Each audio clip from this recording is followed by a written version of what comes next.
Last year, TSA screened 3 million travelers on 2 different days. In 2026, when we host the World Cup, we're going to have 3 million travelers a day on 50 days, which is much bigger. And then in 2028, when we have the Olympics, it's going to be on 100 days. This system is just not there. We're not ready yet in terms of efficiency, the security. Welcome to Cyber Focus from the McCrary Institute, where we explore the people and ideas shaping and defending our digital world. I'm your host, Frank Cilluffo, and this week I have the privilege of sitting down with Ryan Propis. Ryan is Vice President for Security and Facilitation at the U.S. Travel Association. Spent over a decade on the halls of Congress, both as General Counsel and Deputy Staff Director at House Homeland Security Committee, and also as Chief of Staff at TSA. Excited to have a discussion around the travel industry, which my head hurts when I start thinking about it. So many moving parts, but thrilled to have Ryan join us today. Ryan, thanks so much for joining us. Thank you, Frank. Really excited to be here. I'm excited to talk about this today, especially in the lens of cyber and critical infrastructure security. Even though I'm a Florida Gator, I appreciate Auburn's indulgence in bringing me on. I'm excited to be all here. About the SEC. This is going to be fun. So Absolutely. March Madness is with us. So Yep. Ryan, thanks so much. So, I thought it would be helpful just to give our viewers and our listeners a sense of what the sector itself entails. I mean, clearly when you think about travel and the growing dependency upon digital means, it transcends and touches so many different issues. And I think also for our viewers, just to give a sense of what your members, how much of the economy is impacted by the travel sector. So let's start with the softball and sort of framing some of the discussion. Yeah, absolutely. No, happy to do it. Yeah, so U.S. Travel Association, we have a very broad membership. We represent all facets of the travel sector, all pieces of it. When you think about airlines, when you think about airports, cruise lines, destinations, hotels, gaming, casinos, stadiums. When you think convention centers, visitor bureaus, destination folks. So a lot of folks think of Visit Florida, Visit California, the entities in the states that are promoting visitation to that state. All of those are members of ours. Wow. So really massive. And I think I saw a stat that it's about 2.5% of the nation's GDP. That's which right. is pretty significant. Yep. So economically, it's absolutely massive, and that's one of the things that we continue to prioritize and emphasize. Certainly with policymakers up on the Hill, certainly with the new administration coming in, to recognize that yes, most people view travel as a fun thing to do, or maybe take a business trip here or there, but in reality nowadays, especially in the post-COVID environment, travel is absolutely essential to the economy, to our national security, and really the American way of life. And that's what we continue to emphasize and advocate for. So the dependency upon digital systems is growing, just like every other sector of the economy. But I think that the potential for disruption at scale is a significant set of issues. And recently we've had incidents at CTAC, we've had ransomware incidents. Obviously, CrowdStrike was not a good day for some of your members in particular. What does that underscore from your perspective? Well, I think really it underscores that, the risk is growing, and I think obviously that's the case with a lot of areas of critical infrastructure, but specifically in the travel space. We really break down, mostly our membership breaks down into 2 main sectors of critical infrastructure: the transportation system sector and the commercial facilities sector. And what covers commercial? Okay, you're going to get there. I'm sorry. I'll get there, yeah. I'm jumping the gun. So on the transportation side, obviously, you think of the airports, you think of airlines, you think of transit systems, you think of metros, you think of subways, that makes sense. Highways and bridges and roads, sort of that transportation infrastructure, that tangible infrastructure. Commercial facilities, much broader, right? You've got hotels, convention centers, casinos, stadiums, museums, public sites, parks. So that is a much broader, more massive sector when you think about it. And also the nature of those sectors, especially on the commercial facility side, is much different. It's naturally open. There's not natural barriers or hardened security across the space. It's almost not tenable to do that in terms of the economic impact and for the processes and for these operations, to take place as they normally would. You can't close up outdoor parks. You can't enforce massive security gates around every single thing that happens, whether it's a hotel or and a supply casino. chains, I think, come into play Absolutely. here as well, right? Yeah. Behind the scenes. Yeah, absolutely. So there's challenges there, I think, especially on the nature of the operation of commercial facilities, for one. But then in terms of the security risk, as we're talking about, the risk continues to grow. And we've got this, we call the mega decade of events coming up here. You've got this summer, the Ryder Cup and the Club World Cup. Next summer, you've got America's 250th anniversary with the FIFA World Cup, the largest they've ever had, more teams than they've ever had. It's across the U.S., Canada, and Mexico, 11 cities in the U.S., which is absolutely massive. Yeah. The Olympics in 28, Olympics in L.A., we got Olympics in 2031 in Salt Lake.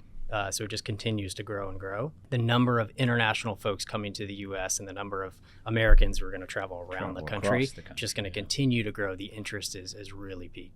And we're going to get into sort of special events and the implications for that, because the scale and scope is massive, and they're all coming pretty fast. But before doing that, I'd like to sort of... So we've seen a lot on regulatory harmonization around cybersecurity. And when you think about your members, you've seen one. They all have different sort of footprints and sectors and industry and concerns. But do you see the need for harmonization around some of these issues? Because whether it's GDPR on the European side or CCPA in California or obviously SEC regs, what does that look like, and what are your members saying? Yeah, no, absolutely. Great question. I mean, I think just take the airline example. If you're a major U.S. carrier, you are regulated, whether it's incident reporting or just general cyber regulations that you're required to follow by TSA and Department of Homeland Security, which would include, of course, CISA and cyber incident reporting, DOT and FAA and any regulations that they're going to have. Our airlines, the large airlines, are publicly traded, so they're subject now to SEC, who's dabbled into cybersecurity. So they're subject to those. They're going to be subject to, at the state level, obviously they operate in every state. And then as you raised, internationally, our airline partners are operating all across the world and multiple countries and all regions. So EU regulation at the regional level, at the state level, in terms of, specific countries in Europe. And then you start asking about some challenging locations, maybe, in China, and some of those regulations and what those incident reporting requirements will look like in a country like that. The data risks, the cybersecurity risks from American companies operating in China having to report and share certain information just to operate opens up a whole other can of worms that obviously I know we're all concerned about. Absolutely. And we've spent a lot of time talking about the People's Republic of China and the Communist Party of China and the threat and risk it poses. But even beyond that, when you think of data breach notifications, every state has a different, it must be a huge shop that has to handle all of this. And I'd be curious, you have very big companies, but you also have smaller companies and communities that are part of your membership. Have you taken a position on CERCIA or any of these sorts of issues? And then I'd love to sort of get to the question, how do you, I don't want to say burden share, but how do you advocate when you have big companies that are spending a lot and smaller ones that have the same risk exposure? Sure. Yeah, no, great question. Putting on my former congressional hat, was lucky enough to be part of the team at House Homeland Security Committee working on CERCIA on a bipartisan, bicameral basis. We had a great team across the board. And the key, interest and intent from Congress really was to streamline all incident reporting through CISA and make them sort of the belly button, if you will, on all of that. We've obviously seen where other agencies over the last few years have leaned in, SEC, TSA, and others have really leaned in. I think you take the case of TSA, they've sort of adjusted by bringing in industry a little bit more, focusing a lot more on outcomes rather than specific requirements that maybe are not the requirements that would fit the entire sector. So they've turned more to an outcomes-focused approach, which I think is a positive development. Definitely a positive, absolutely. They've leveraged the capabilities of CISA and said, you don't have to report to TSA and to CISA. report to CISA, and that will check the box, if you will, for reporting to TSA. So I think that's a good approach. That's a smart approach. If we can see more of that, I think that would be really helpful. But you raise a good point on not only just incident reporting, but regulations across the board, not only at the federal level, of course, internationally and at the state level. How do we make sure that these are streamlined? I think Congress, rightfully so, and the new administration take a really hard look at this and make sure that we get these agencies back to focus on the core mission. I think at CISA it looks like that's where a lot of the focus is going to remain, which I think is strong. And then having the other agencies sort of under that CISA umbrella in terms of critical infrastructure, whether you're a sector risk management agency or not, really kind of following up as a partner with CISA and a partner with the industry, and really understanding your sector well. Because to your second point, which is why it can't sit in one agency alone, exactly. Right? God help us. Right. Yeah, they would be completely overwhelmed. So you have to leverage the expertise of the SRMA to understand their sector, to know those capabilities, to know those pieces of critical infrastructure. How many SRMAs do you touch actually as an association? Probably a bunch, right? A lot, but and it's funny because sector risk management agencies. Yes, but when you look at it, and maybe it's time PPD 21 gets a refresh. It was 2013 when those sectors were spelled out. I know you've talked about a lot about space and some other areas. Thank you for bringing that up. I'm not going to. Not my area of expertise for that right now. Yeah. But yes, I'll make the case. But when you look at it, look at a sector like commercial facilities, does that make sense? Everyone kind of jokes it's sort of the catch-all, but there's a lot of really, really important, critical infrastructure there. Is it worth streamlining that a little bit? DHS in itself, CISA specifically, is the SRMA for I think at least half of these critical infrastructure sectors. That's still a pretty big burden on one agency. Yeah. And I'm not sure CISA is the one that really understands commercial facilities the best.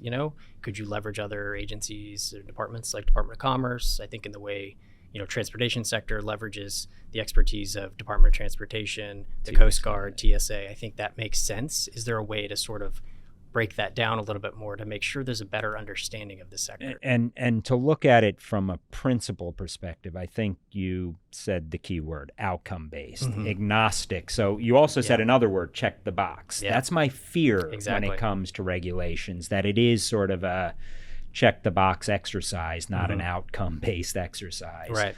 But I think streamlining should, if there were a DNA for what anything agnostic to the particular agency or regulation, it should be outcome-based. Yes? Absolutely. And I think there's an appetite both on Capitol Hill and the executive branch to actually get some things done there. So yeah, I think you're right, and that is very heartening because I think, exactly to your point, the check the box exercise is sort of another way of looking at the lowest common denominator approach, where there could be entities, and we're a perfect example of this in our industry, where you probably don't need to worry about the major international airlines and hotels. They obviously are prioritizing this from a security standpoint, from an economic standpoint for them, from a business standpoint.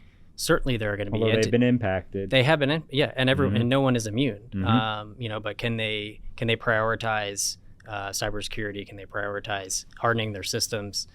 Can they mitigate vulnerabilities when they arise? And then, can they recover? Can they get back to business? We saw that done actually very well in the case of Seattle. Seattle Airport. The Port of Seattle, I think, recovered quite well. I mean, that was. They had told us and testified before Congress that they mitigated numerous attacks leading up to that, attempts previously. Unfortunately, this one got through. It was a ransomware attack, so they were sort of locked out. They did not pay the ransom. There were some tough days there, of falling back to kind of manual processes with, signage around the airport going manual, and handwritten boarding passes, which I think a lot of people have never seen before, but manual sorting of baggage. Which certainly shows the importance of the digitization too, right? Of this. Yeah. But they were able to recover, and I think they handled that well. I think some of the other folks are going to have potentially could have some challenges, but I think back to your question about where the federal government can play a role here is, we need to manage the risk appropriately. Certainly an airport, a port, an airline, a major hotel chain, especially when we look at the amount of events coming, the risk profile is going to go up. There's going to be more concerns. But for others, that's where we can surge support and prioritize risk management. But for others, maybe that sort of ebbs and flows depending on what the risk picture looks like. And you said one of my keywords. It's managing risk. We're never going to be in a position to stop everything everywhere all the time from every perpetrator and every form of attack. But we should be able to manage, and we should be able to build some resilience or recover fast to be able to bounce back. And I think that should be another principle. And not to lead the witness, but we stood up a new task force we're doing in partnership with the Chamber of Commerce, looking at regulatory harmonization. And I think everyone agrees conceptually, but we're trying to really peel back the onion and come up with 3 to 5 actual regulatory approaches that can be helpful. But I think you need principles behind that. Absolutely. Agnostic to what that is. What steps should policymakers take to sort of ensure that cybersecurity remains a priority as we modernize? Because we are going to modernize. We have to modernize to keep pace. But what are some thoughts that come to mind there? Yeah, great question. I think, key to that is really making sure that these agencies, that have roles in the 16 critical infrastructure sectors, whether that's CISA or SRMA, are really focused on being a resource and a partner to the industry. Whether that's, sharing timely and actionable information as soonest, as earliest as they possibly can to certain threats and vulnerabilities, making sure that it's prioritized. Nothing moves the needle like real-time data about, hey, there's an incident that's happened in your sector or another sector that we think, could have cascading impacts on your sector, or potentially you could face the same threat or the same vulnerability. That will move the needle for sure. And then making sure that things like, I think CIS has done a really good job in standing up, free resources, focusing on cyber performance goals, really establishing baselines for sectors, not having to feel like they have to start from scratch. So to your point, if you're a smaller entity and coming online to put cybersecurity at the forefront of your operation, you're not starting from scratch. You've got partners in the industry, partners in the government that have done these things. You can sort of lean on them and borrow the best practices and really get up to speed on things. I think that should really be the focus. My concern is if we dive too much into your earlier point, regulating immediately we need to regulate these standards and put things in place. It's going to be overtaken by events anyway, won't it? It's going to be overtaken. Folks are just going to, they're going to play to the regulation and not actually the outcome, which is what we want, which is to mitigate risk, to harden systems, and to really be smarter about this rather than just reactionary to a regulation or a specific incident. Right in front of you. And we're going to transition soon to this mega event set of issues. But before that, third-party vendors. And I mean, a lot of that data is not held or even managed by the big providers of travel. But are you starting to see smarter questions being asked of third-party vendors when it comes to travel? Yeah, and I think you're really going to see it too, as we talked about the digitization of a lot of this. Advancing more technology. The benefits that come with that, we'll get into that. I know on the security side, the efficiency side are good. Things like incorporating more biometrics and AI automation, things like that. That's great. That with that though does come a lot more back end IT integration. And a bigger attack surface. Exactly. So I think if you're Congress and you're looking at prioritizing the efficiency and security of the transportation system, whether that's FAA and air traffic control reform of a system that is sorely in need of modernization, or the TSA checkpoint in an area where you can really automate a lot of those processes with technology, with AI and biometrics. Let's not forget the back end piece of that, which is you need to be able to provide a large infrastructure backbone for integration that is secure, that is segmented. If anything ever happens, it's not say impenetrable, but it's able to be neutralized or sort of segmented, and it's not going to bring down the entire operation, whether that's FAA or TSA checkpoints.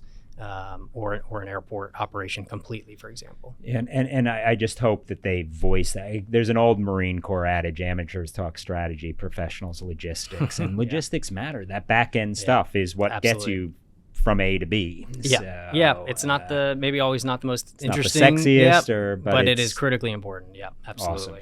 Awesome. Let's talk about these high-profile events, and I think you touched on them. You've got the Olympics coming. You've got the World Cup in multiple cities of the United States. You've got America 250. Where do we stand in all of this? It's much more than a logistical set of challenges. It's a huge security set of challenges and mass aggregation and of people, so big events.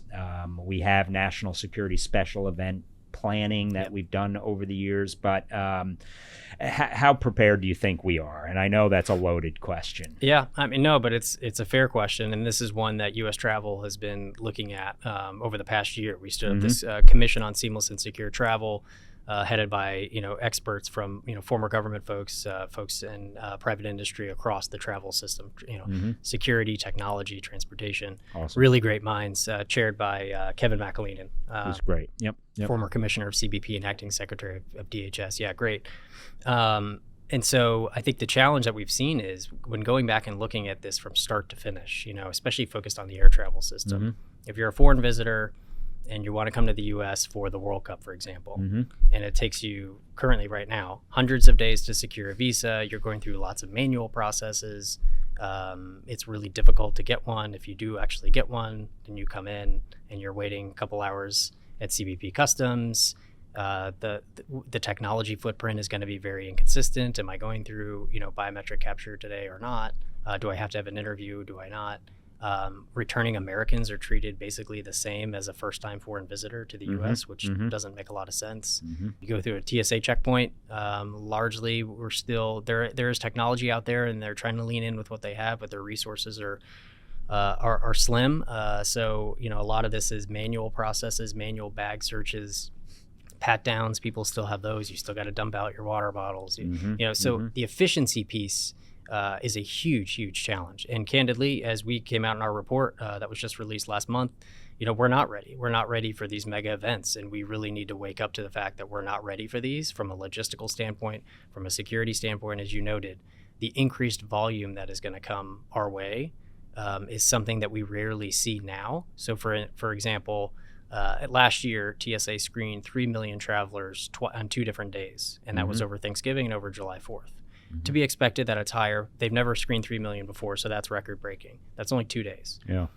In 2026, when we host the World Cup, we're going to have 3 million travelers a day on 50 days, which is much bigger. And then in 2028, when we have the Olympics, it's going to be on 100 days. And within the next decade, almost every day is going to be 3 million travelers a day. That's insane if you look at the math. The system is just not there. We're not ready yet in terms of efficiency, the security, the scope of this is going to be a big challenge. So I think we need to do whatever we can as policymakers and an industry to really lean in on, okay, how do we increase security and efficiency at the same time? And luckily, what we found is a lot of things in the technology space and the modernization space, you could actually get both of these things done. I don't need to tell you this. For a long time, if it meant more security, it meant less efficiency. If it meant more efficient, it meant you were risking security. It shouldn't be either or propositions, right? So the only time you can really make those changes is when you're modernizing or you're coming up with new systems or around big events. Yeah. We have that opportunity, I think, now. Is it falling on receptive ears? Yes, we definitely think it is. We had a great we did a sort of a press conference release, big event on Capitol Hill in the Senate, and it was great, standing room only, lots of attendance. People were really plugged in. We've had a lot of great conversations on Capitol Hill about this already, and it's only been out a month. Good. From the administration standpoint, you've probably seen President Trump talks relentlessly about the golden age of travel. He's had the World Cup, the head of FIFA in his office. He's got the trophy in his office. He's talking about it a lot. He established the America 250 task force. He established the World Cup task force. So we're really excited to see that. That World Cup task force was one of our top recommendations, saying we need to have a very senior-led, White House-led interagency task force to focus on this. I think you look back at, last time we hosted these events to this scale, the 1996 Olympics in Atlanta, the 94 World Cup, and then of course the 2002 Olympics in Salt Lake.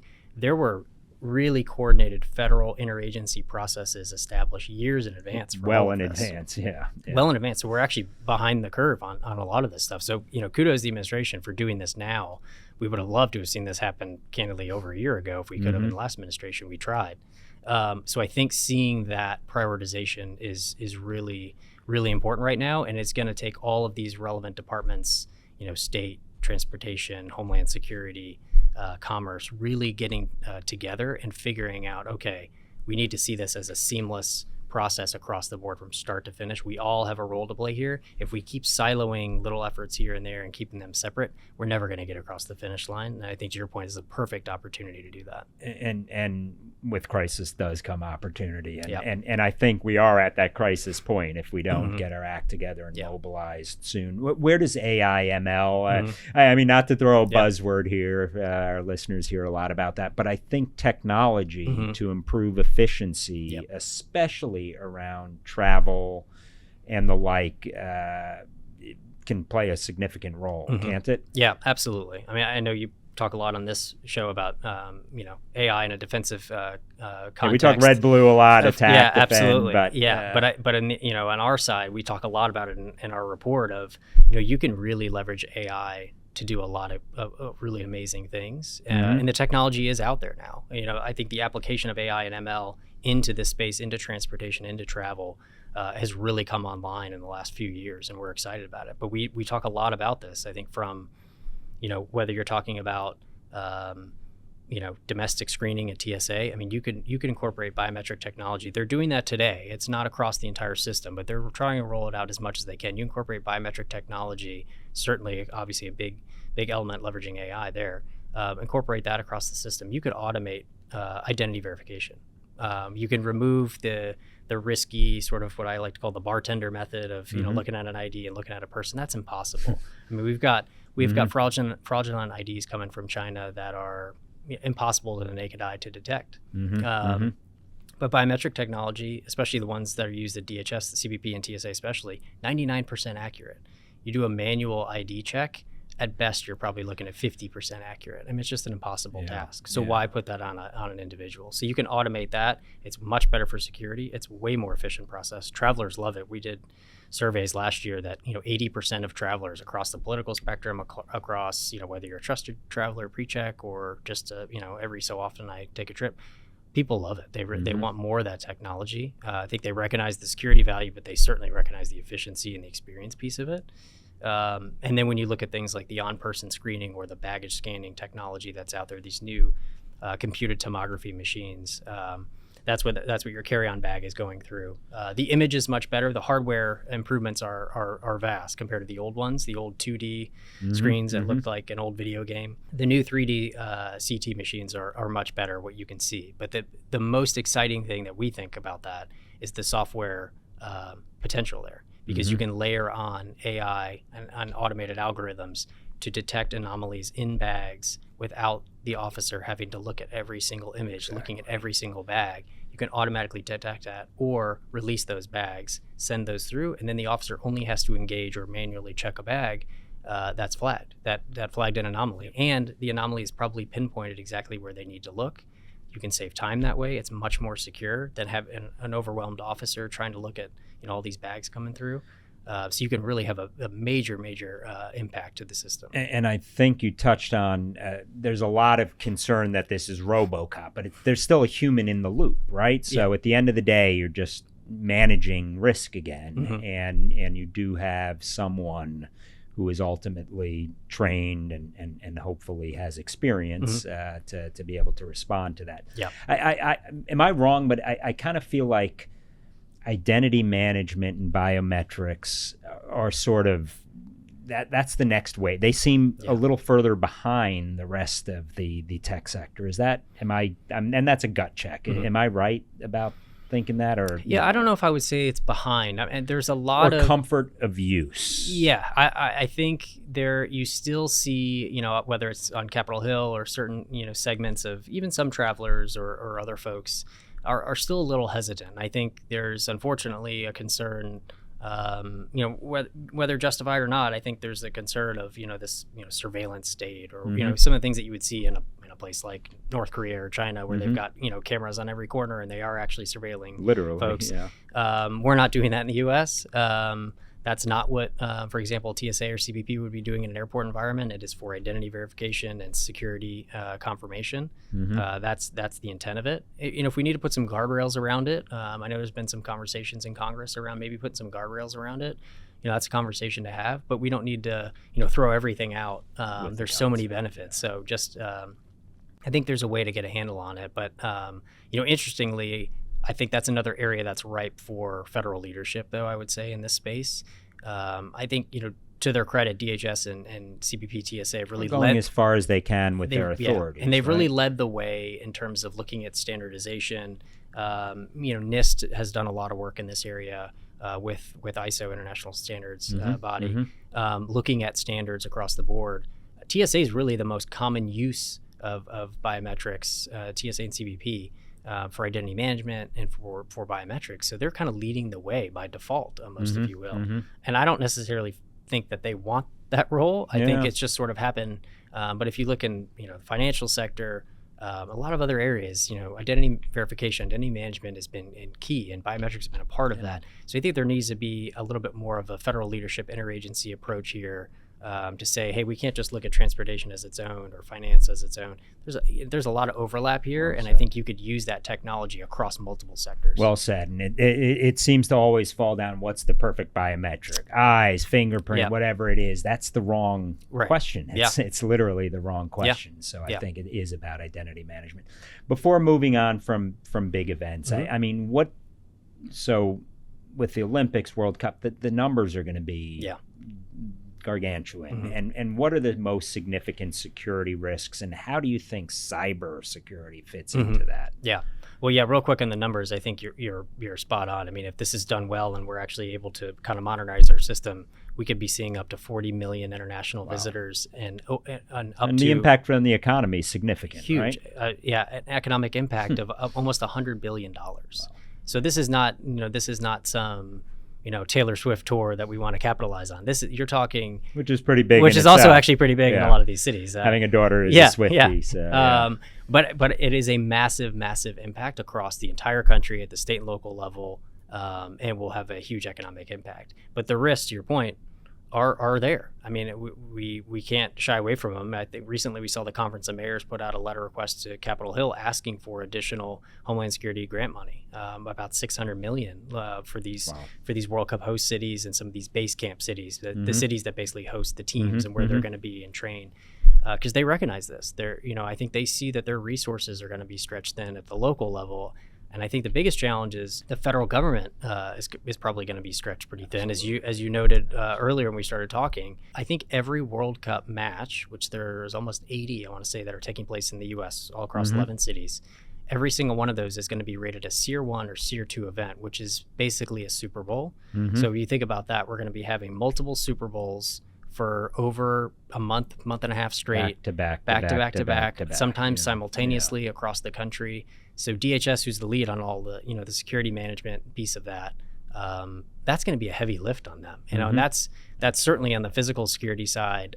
We saw things like the unfortunate attack on New Year's Eve in New Orleans, the Sugar Bowl with the vehicle ramming that was obviously a terrible tragedy. We've seen more of those types of attacks really have an uptick in Europe. Which is concerning because as you know well, we saw that a lot obviously in kind of the ISIS days, but to defend unless you have intel on the perpetrator. Right. We saw that more in the ISIS days, and they kind of went away for a while. But now we're starting to see a revamp of that, which is obviously very concerning. And then from the cybersecurity side, another thing that the mayors asked for was cybersecurity resources to harden defenses, enhance training, focus on resilience. And certainly emergency management. So I think all of those pieces, the risk is just going to go up. These have become targets. You think about it, on July 4th, 2026, during America's 250th anniversary, there's a World Cup match taking place in Philadelphia. So you're doing your homework. You're already plotting that out. You can't really get more. If you're looking for a target-rich environment, and you really want to get after the United States of America, that's probably a prime target, one that we're very concerned about, and one that we continue to raise. And I know that at the state and local level, our members and at the state and local level, they're very concerned about as well. But we can do it right. I think government can absolutely do it, be a good partner, and prioritize the risk here. I think we can be okay. And you have the opportunity to forward deploy new technologies if it is a tier one through the NSSE. But these things don't just happen. It's a lot of blood, sweat, and tears go into making that happen, and resources. So let's be honest. Policy without resources is rhetoric. So this is going to cost money. And at the end of the day, I hope that you're getting those receptive ears, because now is the time to double down on that planning. Anything we can learn from previous large scale events to sort of improve our posture? Because and not to get wonky, but I have a hard time differentiating IT from OT. So if we're talking into cyber, so physical cyber is converging really fast, and honestly, it's irrelevant whether it's a well-placed IED, an improvised explosive device, or a cyber attack. If it's taking down a particular critical node or sector, I think we've got to start looking at this more holistically. But anything we can learn from previous Olympics, previous World Cups, are your members weighing in on some of this? Yeah, absolutely. And I think your point is very well taken. I think the impact of whether it's a physical threat, a cyber threat, I mean, the impact can be the same. And I think we need to treat it that way. And I think you're seeing a lot more in critical infrastructure space, certainly across our membership. Folks are recognizing that, and I think prioritizing it in the same way, which I think is great. And the more the government obviously views it that same way and is a partner, that's critically important. But I think from previous events, the biggest thing is sort of the federal government leadership and preparation early on. Again, I go back to that. We're excited to see the creation in the executive order about the White House creating the task force for the World Cup. Really prioritizing interagency coordination, planning ahead of time, making sure that all the relevant departments and agencies are there. They're doing the security assessments, they're doing the vulnerability assessments from both the physical and the cyber side. They're coordinating not only across government, but really with the private sector and with a lot of these entities, as I talked about in the commercial facility space. These are largely privately owned and operated, separate open spaces. When you think about arenas and venues and, World Cup watch parties that are going to be happening potentially in the National Mall or in other large cities. I mean, there's a lot of, there's certainly risks there to manage, but I think if we start planning appropriately early enough and take the leadership, as we've started to see, that we're hopeful with this task force, that we can really make some great progress and be well prepared. Ryan, and you bring up, I think, a very important point, and I don't know if it was intentional or unintentional, but the point is we don't want just to leave behind one and done expenditures. Right. Whatever it is needs to have secondary, tertiary opportunities. And I again, with big events, you have that opportunity. Very easy to conceptually say that, very different to operationalize that. But I hope that that's the approach that people take, and it really is about people too. So we shouldn't be exchanging business cards when the balloon goes up. I mean the training, the lessons learned that happens. Certainly in cities and areas and within the government that are preparing for the World Cup, those don't just go away. Those same folks would be involved in planning for other major events. We not far around the corner is LA 2028 Olympics, and then Salt Lake Olympics. Salt Lake Olympics. So I feel like we always reinvent wheels in that respect. We don't need to do that. We don't have to. We're coming near the end of our time, but a couple of very quick questions. How do you see cybersecurity in the travel industry sort of evolving over the next 5 years? And are there any policies or investments that you think we ought to prioritize here? And we touched on many of them. I think I would touch on a few of them, but I think I think the big piece is cybersecurity risk is obviously real, and it's now impacting multiple sectors. But to include obviously transportation, which I think folks have recognized that for a while. On the physical side, obviously transportation's always been a target. From the cyber side, I think we're seeing it as you noted on the vulnerability standpoint from CrowdStrike. That was obviously a challenge, but in terms of ransomware attacks at SeaTac, every day, you're just seeing it really across the board. Salt Typhoon and other things. Transportation was a huge, focus there. So that is concerning. But I think in the rest of this space, in areas where folks, not within the industry or within the sector, but I think probably folks in the outside, and probably from general American public, looks at this and said, well, maybe there's not really a risk for, a hotel or a stadium or things like that. Well, when Vegas.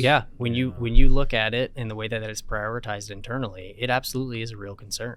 So I think it's on the federal government to really lean in on those partnerships as well. And yes, it's important that we prioritize certainly, water sector, energy, transportation. But I think we really need to think a little bit broader and be risk focused to see where the risk is coming. And I think with these events coming up, the risk is going to maybe not shift, but it's at least going to grow into all these other areas, especially in the commercial facility sector where, these major events, these stadiums, these sites are going to be, front and center. And maybe they hadn't seen, the cyber risk previously, but I think that's something that's going to have to be taken seriously. So I think making sure that the resources are there, that the federal government is there as a partner, back to, not just being there focused on regulating, but I think really being an outcome-focused partner, working on basic cyber hygiene and standardization of a lot of this. I think that can really get us, to a much better spot. Penultimate question: if you had one piece of advice you could give your members around security, whether it's looking at these mega events or cybersecurity, what would that be? It's a great question. I think communication. I think it's going to be communicate certainly with the government, Boom. Right? I like that. I think certainly communicate with the government and, reach out. The SeaTac example is perfect. Port of Seattle, I think to their credit, were immediately on the phone with DHS. They were talking with TSA, with CISA. FBI was pulled in to do the investigation to determine, the attacker and the expanse of the attack.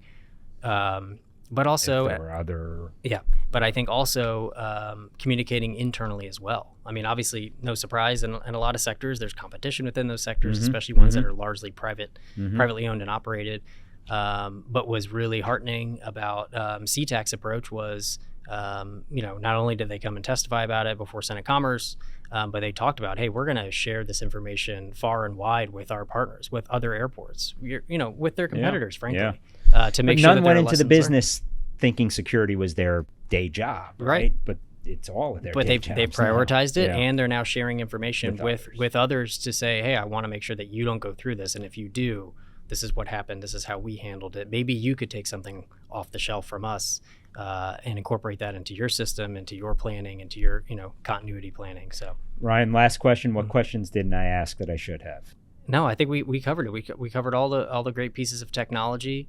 The economic impact piece, I think, is one that it cannot be overstated. When you talk about $100 billion economic opportunity with these events, and they can't be looked at in isolation. They're right, two sides of the same coin, right? I think, and that is probably one of our biggest challenges. I think when communicating not only to policymakers but even to the general public of, look, travel, I think, used to be viewed for a long time as sort of a nice to have.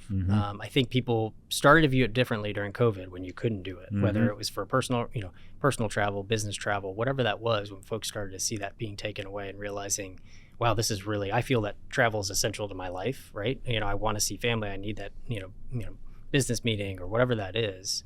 And then realizing the economic impact. You look at places like Asheville after the hurricane, totally devastated. You look at LA with the wildfires. The recovery is going to come from certainly localized investment. But when you look at what travel can do, when you start bringing folks back in, Asheville is a huge, travel and tourism market. The more folks that come in there and visit Asheville, that's going to expedite the recovery. So you start talking about the economic impact in that way, and the jobs that are provided at the state and local level, the trade balance benefits of exporting travel in a sense by bringing more foreign visitors into the U.S. That's a major economic advancement. So I think it really is, and I said it earlier, but I think it's really something that we feel strongly about. We want others to view that travel is really essential to the national security of the country, as we've been talking about today, to the economy, as we're talking about, and then really to the American way of life. Because if when you take that away, that really kind of hits at the heart of American way of life, of getting out there and traveling. Ryan, thank you for spending so much time with us today. Your members are fortunate to have someone with your experience and know-how, and really appreciate it. So thank you. Thank you for the time. It was great. Yeah, I appreciate it. Thanks so much. Thank you for joining us for this episode of Cyber Focus. If you liked what you heard, please consider subscribing. Your ratings and reviews help us reach more listeners. Drop us a line if you have any ideas in terms of topics, themes, or individuals you'd like for us to host. Until next time, stay safe, stay informed, and stay curious.